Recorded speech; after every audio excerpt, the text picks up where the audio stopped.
नमस्कार विद्यार्थी मित्रांनो. माझं नाव अमोल बागडे आहे आणि मी जियास अकॅडमी या युट्यूब चॅनलवरती आपल्या सगळ्यांचं मनःपूर्वक स्वागत करतो. आजचा आपला विषय आहे गट ब कंबाईन पूर्व परीक्षा याचा कट ऑफ, अंदाजित कट ऑफ आपण बघणार आहोत. तर यावर्षी जी ग्रुप बी ची परीक्षा झालेली आहे त्याच्यामध्ये थोडे बदल केलेले आहेत की एक परीक्षा आणि एकच कट ऑफ लागेल, जसं की राज्यसेवा परीक्षेमध्ये लागते. त्यामुळे यावेळी जो कट ऑफ आहे आणि मागच्या वेळेचे जे आपले कट ऑफ असायचे त्याच्यामध्ये खूप जास्त फरक राहणार आहे. फरक इन द सेन्स की पोस्टनुसार कट ऑफ राहिला नाही याच्यामध्ये. जसं की आपण याच्यामध्ये जर बघितलं आता यावेळी ज्या जागा दिलेल्या आहेत त्याच्यामध्ये 55 जागा सहाय्यक कक्ष अधिकारी एएसओच्या दिलेल्या आहेत. राज्य कार्य निरीक्षकच्या जवळपास 209 दिलेल्या आहेत. पीएसआयच्या 216 दिलेल्या आहेत आणि टोटल जे आपल्या जागा आहेत त्या जवळपास 280 जागा दिलेल्या आहेत त्याच्या. तर आधी कसं व्हायचं की या 55 जागांनुसार कट ऑफ लागायचा. तर 2022 मध्ये जसं एएसओच्या 42 जागा होत्या, त्याला जवळपास 62 मार्क इतका कट ऑफ लागला होता. कर निरीक्षकचं जर आपण बघितलं तर जवळपास 55 इतका कट ऑफ गेलेला होता.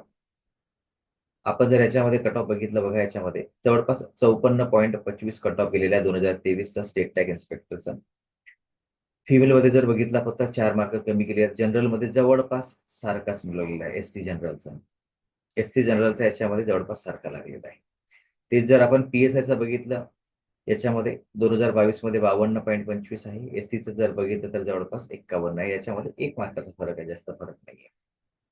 याच्यामध्ये एससी आणि ओपनमध्ये जर बघितलं तर जवळपास सारखंच आहे याच्यामध्ये. फिमेलमध्ये जवळपास 6 मार्क कमी आहेत. एसटीमध्ये आपल्याला लक्षणीय घट दिसते. याच्यामुळे 42 आहेत आणि 42 पासून इकडे जवळपास 5 ते 6 मार्क कमी झालेले आहेत. ठीक आहे. याच्यामध्ये एससीमध्ये बघा 2 मार्काचा फरक आहे. तर मॅक्सिमम आपल्याला एससीमध्ये जो फरक दिसत आहे, तो कितीचा दिसत आहे? जवळपास 1 ते 2 मार्काचा इतका फरक दिसत आहे. एसटीमध्ये लक्षणीय घट आहे त्याच्यामध्ये. बाकी जितके कॅटेगरीज आहेत त्याच्यामध्ये जवळपास सारखाच कट ऑफ आहे जनरलचा. एन-टी-डी बघा, एन-टी-बी, एन-टी-डी, ओबीसी, ईडब्ल्यू-एस या सगळ्यांमध्ये कट ऑफ जवळपास सारखंच आहे. तर आता यावेळी बघा तर एकूण अर्ज 280 आलेले आहेत. एकूण जागा 480 आहेत आणि कट ऑफ हा 1 लागणार आहे. त्यामुळे पी-एस-आयसाठी जो कट ऑफ लागतो, जवळपास 52च्या वरती वगैरे असं काही 55च्या वरती कधी गेलेला नाहीये तो. किंवा ए-एस-साठी जो सर्वात हायेस्ट कट ऑफ लागतो, या दोनही एक्स्ट्रीममध्ये हा कट ऑफ लागेल नाही. दोघांच्या मध्ये कुठेतरी हा लाय करेल कट ऑफ. तर याच्यामध्ये जर आपण बघितलं ओपन मेल, ठीक आहे. तर जवळपास 55 मार्क प्लस मायनस 2 मार्क राहतील. फिमेलमध्ये 3-4 मार्क कमी करून घ्या. एससीमध्ये आपण आताच बघितलं होतं, की खूप जास्त काही तफावत त्याच्यामध्ये नसते. कधी-कधी सारखा पण असतो.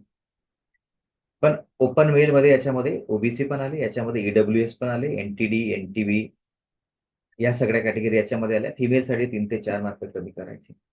एससीमध्ये 1 ते 2 जास्तीत जास्त किंवा जास्तीत जास्त 3 मार्क आपण याच्यामध्ये करू. एसटीसाठी मात्र इथे आपण 2 ते 6 मार्क इतके कमी करू शकतो, जो जनरलचा कट ऑफ आहे याच्यामध्ये. तर ज्याही विद्यार्थ्यांना इतके मार्क आहेत, त्यांनी मुख्य परीक्षेसाठी तयारी करायला काही हरकत नाही. आणि जरी आपण प्रिपरेशन केलं, तरी सुद्धा ते काही वेस्ट जाणार नाही आहे. ग्रुप सीची परीक्षा येऊनही राहिलेली आहे तशी पण. त्या संदर्भात सुद्धा मी एक व्हिडिओ आणणार आहे, की उरलेले जे आपले 54-55 दिवस आहेत, त्याच्यामध्ये आपली तयारी कशी असायला पाहिजे? कोणती प्लॅनिंग करायला पाहिजे? दिवसामधून किती तास आपण त्याच्यामध्ये ह्या सगळ्या गोष्टी आपण त्याच्यामध्ये डिस्कस करू त्याच्यामध्ये. ठीक आहे. तर धन्यवाद. तुम्ही जर नवीन असाल चॅनलला तर लाईक, सबस्क्राईब करा. Thank you.